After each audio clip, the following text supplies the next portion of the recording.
তা কৃষ্ণ নিজেই তো সৃষ্টি, কৃষ্ণই তো সৃষ্টি। কৃষ্ণে ব্রহ্মাণ্ডের সৃষ্টি করতে হইব কেমনে? কৃষ্ণ তো দুনিয়াতে আইসা গেছে, তো সৃষ্টি করতে হলে সে আবার দুনিয়াতে গেল কই? তারা নিল কে?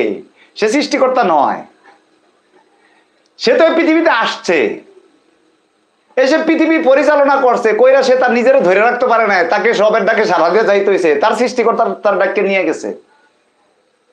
আর আমার সৃষ্টিকর্তা হলো চিরঞ্জীব, যার কোনো মৃত্যু নেই।